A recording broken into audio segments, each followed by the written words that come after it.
Hello, it is Wednesday, July 6, 2022 at 6:22 p.m. Eastern Time.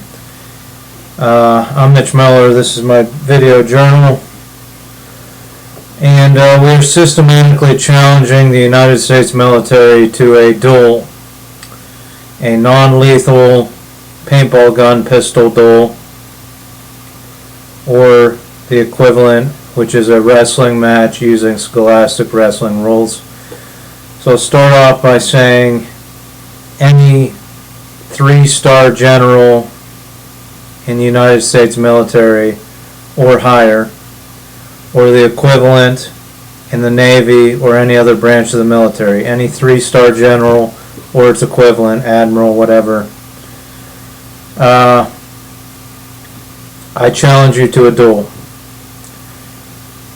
using non-lethal dueling pistols, paintball gun pistols. Since we do not have the prototypes developed, and you will not fund me for the prototypes, I guess we'll default to a wrestling match using scholastic wrestling rules. If I win, you have to find room in your budget to fund my weapons company. If you cannot find funds in your budget, you must donate some of your personal funds to starting my weapons company. In exchange for that, I will grant you a stock certificate or a piece of my art. If you win and I lose, you will delay me challenging the next rank down in the military by 6 months, and you will receive for free a piece of my art, quite possibly either photography or one of my paintings that I painted while I believe a beam of microwave energy was beamed into my house from a satellite system, because I called out the CIA and billionaires around the globe. And that's the technology we're facing now. Anyway, that painting is yours. That's all I really have to offer right now. That's the technology we have now, right? If you criticize the powers that be, they could flick a switch and beam a solid beam of energy into your house undetected, except for my physical symptoms. I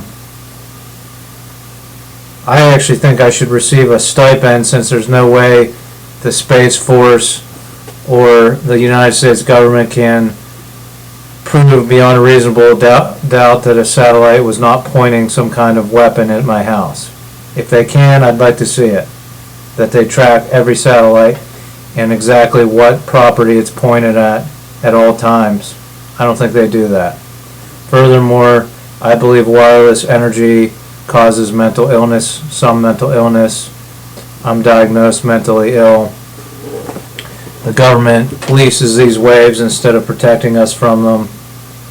They don't even grant us one civilized city where we can go and not live in these waves. But that's not what I'm here to talk about today. Today I'm here to talk about a very serious national security threat that I brought to the attention of the entire Pennsylvania Assembly. I take it very seriously. It's something I went directly to the President of the United States with, went to the White House, was going to talk about. And as far as my other national security threat, a virus that functions off of artificial intelligence and the memory in smart televisions to create deep fake videos in real time. Well, I did write to the Pentagon about talking about the current state of their telecommunication system. They did not ask me to talk to them. Anyway, national security threat involving vehicles, autonomous and semi-autonomous features being hacked, and just in general them breaking down. No vehicle lasts more than 20 or 30 years. So we have about 10 years before these autonomous features start malfunctioning due to corrosion, due to planned obsolescence, and they start killing people. We already had the Toyota incident. then entities can hack into these vehicles and target military, political, and even private leadership, eliminating them, and even if there is an investigation, it would probably just show up as a vehicle malfunction. This is a real threat. It's very serious, and I think I should be allowed to investigate it. Don't you want to at least know how hackable your vehicle, your private vehicle is? We can make a list. We can set up, when we do our investigation with professional hackers or NSA hackers or CIA hackers, we can have a tiered system. Here's someone that just knows how to program out of high school. How likely are they able to hack the vehicle? All the way down to your expert hacker that's been hacking for 20 years, knows every system, every code, every programming system, and how likely they're able to hack the vehicle. So we'll have it a tiered system on a scale to 1 to 5 or 1 to 10, how easy it is to be hacked.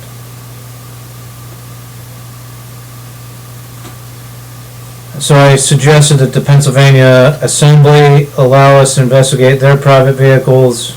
I didn't go to my federal elected officials because there's too many automaker lobbyists in Washington, D.C. that are not going to let this happen. So maybe the Pentagon should do it. We should look into all the private vehicles driven by employees of the Pentagon. I would love to do the investigation and move to D.C. for several months, possibly a year, and document the investigation using unhackable documentation methods. I have a camera that takes mini DV tape, so we can work around and keep it totally top secret while documenting what our findings are.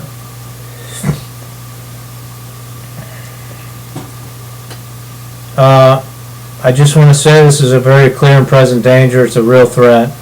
We should look into this. And I want to go back to my example of braking systems in vehicles. So all vehicles pretty much have a similar braking system. It's a central reservoir of fluid. The fluid becomes pressurized when you pump the brakes, and it goes out to the calipers in the rotors of the wheels and clamps the brakes shut, bringing you to a stop. I said we could have better engineered this, but people would be driving around with only 2 or 3 brakes working. So what happened was some of these brake lines blew due to corrosion 50, 60 years ago.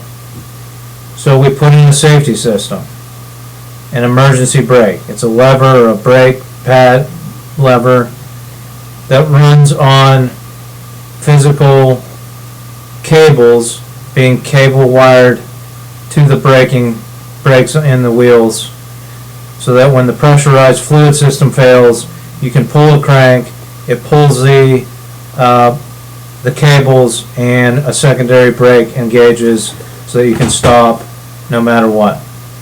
The chances of the cables rusting through at the same time as the pressurized brake lines is minimal, and so you have a safety feature added to a vehicle after brakes failed. But my question is this: how do you do that fix for semi-autonomous vehicles? There's 50 different automakers, all with their own software. All of these semi-autonomous features engage in different ways. It's not just a cable system that you can line up and a lever you can pull to disengage these semi-autonomous features. And many of them are touchscreen. You just get into the software and disable the semi-autonomous features.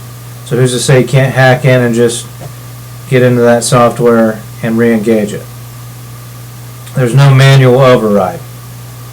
And there's no easy fix like that for when these features start going haywire. We are facing a national security threat of epic proportions. We are facing malfunctions of epic proportions. The roads of the United States, for the first time, are going to become much more dangerous in the next 10 years than all the law that has been passed to make them safer. Some may argue they've become extremely dangerous with mobile telephones, and I agree with that.